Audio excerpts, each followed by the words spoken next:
drafting today. We're drafting cars. We put a $2 million on it. Originally, we came up with the idea of $3 million, but a lot of these cars, you get them for around 2.5 million. Then you start speccing and stuff goes up. So we're gonna stick with cars over $2 million today, and we're gonna try to stick with cars that are relatively recent, whether it is out right now or released within probably the last decade. So yeah, we're gonna jump right into that. Um, and I believe you have the first pick this week, Victor. So let me know what your Yes. first pick is going to be. So my first pick is coming from the man that I have a shirt on, Horatio Pagani. So the first car is the Pagani Zonda 760. The Zondas were built about 20 years ago, and Pagani still likes to release them every so often, even though they've released the Huayra and the Utopia since then. Someone comes with a big enough checkbook, they'll remake a new car for you. So my favorite has been the Zonda 760 LH, actually standing for Lewis Hamilton. It was a great car, great spec, purple, carbon, and it was a manual transmission with the 760 horsepower V12 from AMG. And that costed about $10.8 million last time it sold a few years back. So that would be my first pick. That is a really great first pick. I love that car. I believe it was actually crashed last year, so I think that car is probably back at Pagani right now, getting rebuilt. If I had to guess, very great pick. My first pick is also going to be one that hits close to home. It's going to be the Singer DLS. Obviously, anyone that knows my background, I did work at Singer for a couple months last year.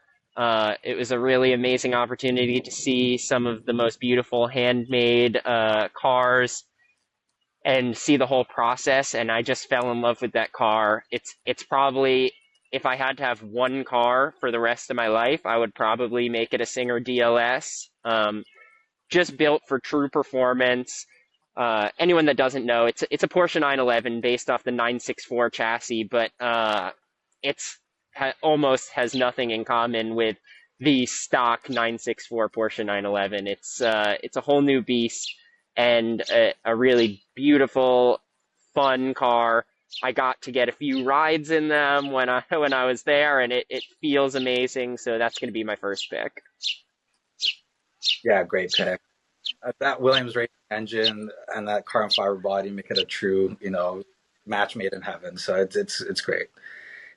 So my second car will be, it's called the Aston Martin Victor. And it's a one-off made by Aston Martin, and they took a leftover 177 chassis and built it for a specific client, and I guess his name is Victor, just like mine. It's hard not to like a car named the same name as you, especially when it has a V12 and a manual transmission, and it looks like a thing of beauty. It's it almost looks like a Vantage from the 70s, almost like a muscle car with a suit on. It looks great. It has a great drivetrain, and it has my name on it. So it's a combination I can't beat, really. Yeah, that's a super great pick. Um, my next pick is going to be back in the Ferrari stable. Usually have to give my shout outs to Ferrari. My next pick is going to be the Daytona SP3. I've seen two in person, one in LA and then one at Monterey Car Week. Both times it was around probably 2-3 dozen cars that would grab the attention of any car enthusiast, but it still stood out in the crowd, and that's how you know you've made an amazing car. I'm especially a fan of the rear end of that car, which I know some people love, some people hate, but I really love that super wide, like slotted rear end that it has. So that's why I picked it as my second choice. Yeah, I got to see a lot of them when I was at the factory in Maranello, and every time I saw one, it just took my breath away. They're beautiful cars, and I like the rear end. It's a great feature, but I really like the little things that come out from the eyelids, let's say, from the front lights. It was a great feature. So my third pick here is going to be the Koenigsegg Jesko. I personally like how the attack version looks with the big wing and front splitter, and it's one of those cars at the forefront of automotive technology. Has a lot of really cool things that no one's ever thought of, just like an onboard air tank built into the chassis to spool up the turbos. It Every time you hear one in a review or a video, it just sounds so angry. Although I like natural aspirated cars, this thing revs to the moon and back anyways, and it has so much power that it's just ridiculous. I think it's up there in the top three of cars currently being made right now.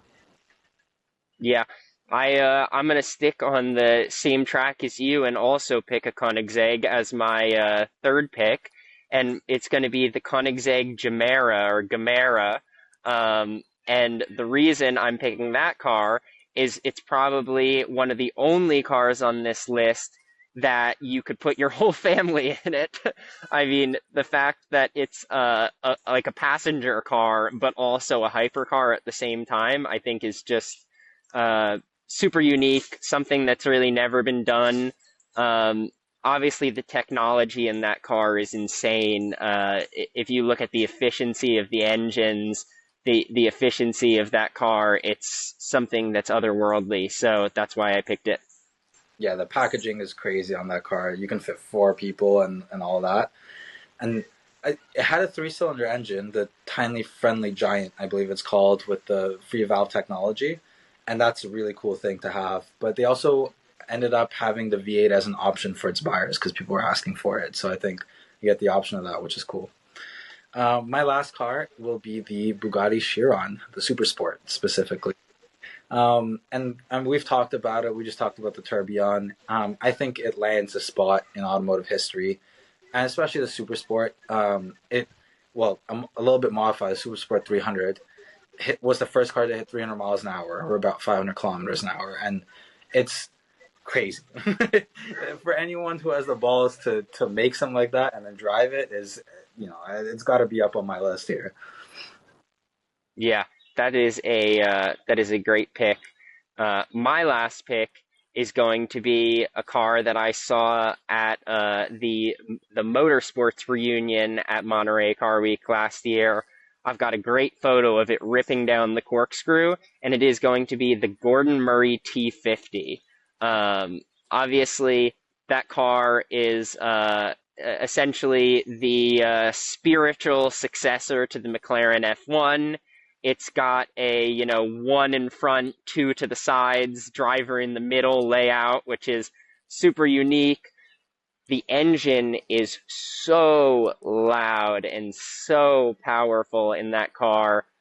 I haven't ever driven one, so I can't know, but I can only assume that Gordon Murray wouldn't have put out a car under his name unless it was a beast of a car that with the intention of being the best car in the world, just like when he created the McLaren F1. So I think it has to deserve a spot on the list. Yeah, and that would have been my next pick if I could have had another pick. Yeah, the McLaren F1 is my favorite car, and to have a spiritual successor to that is nuts. The only reason I didn't have it on my initial list is because I thought some of the other cars were a little bit more, deserving in automotive history. Let's say the McLaren F1 Hmm. is there for me, but the the Gordon Murray T50 hasn't really done anything as of yet.